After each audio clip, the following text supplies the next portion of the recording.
Chapter 16. A trip from God's own country to land of gods.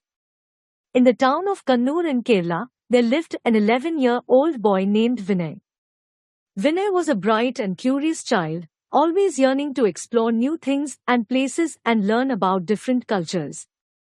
One day, his parents surprised him with the news of a family vacation to Manali in Himachal Pradesh.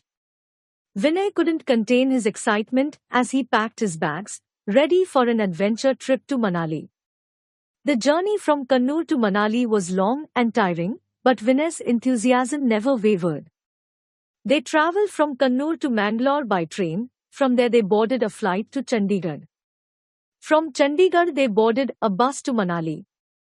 The sight of snow-capped peaks left him in awe, and he couldn't help but compare them to the coconut trees and pristine beaches of his homeland. When the family finally arrived in Manali, Vinay was stunned by the natural beauty that surrounded him. The towering pine trees, the gushing Beas River, and the snow-covered mountains were like scenes from a dream. In Kannur, nature was abundant, but it had a different charm: the swaying coconut palms, the backwaters, and the warm, tropical climate.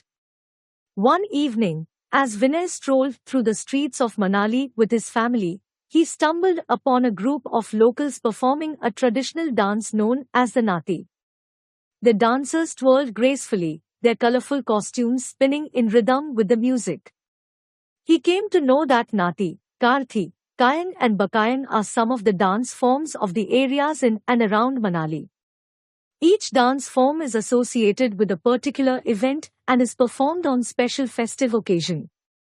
While Nati is performed on all festive occasion, Karthi reveals the importance of the harvest festival. These were a stark contrast to the vibrant Kathakali, Mohiniyattam and Theyyam performances he had seen in Kannur, with their elaborate makeup and intricate hand movements. Vinay realized that, just like the landscapes, dance forms in different regions had their unique beauty. The next day, the family decided to explore the local markets. Vinay was fascinated by the traditional Himachali attire. He saw women wearing vibrant and intricately embroidered dresses called pattu with cloth belts called gachi. The men wore sultan on the lower part of the body, chola on the upper part with vibrant kamarbans called dora. It was a far cry from the simple and elegant mundu and sari worn by the people in Kerala. Vinay couldn't resist trying on a tiny Himachali cap, which made him look adorable. As days passed, Vinay's family relished the delicious Himachali cuisine. They tried dham, a traditional feast served on special occasion, which included dishes like chana madra and dham ki kadhi. Vinay was amazed at the flavors, which were so different from the spicy curries and coconut-based dishes he was accustomed to in Kannur. Vinay's family decided to go trekking in the Solang Valley. Vinay was excited but also a bit nervous since he had never hiked in the mountains before. As they ascended, he noticed the distinct flora and fauna of Himachal Pradesh, the alpine flowers, the chirping birds, and even a glimpse of a Himalayan blue sheep. It was a world apart from the greenery and wildlife of Kannur, which included herons, kingfishers, and the occasional glimpse of a wild elephant. He also thought of the MVR Snake Park they visit frequently. The next day they went to Rohtang Pass and Manikaran Sahib. They were surprised to see the contrast in both the places. Rohtang Pass was covered in snow, and Manikaran Sahib has hot water springs in which the langar is cooked.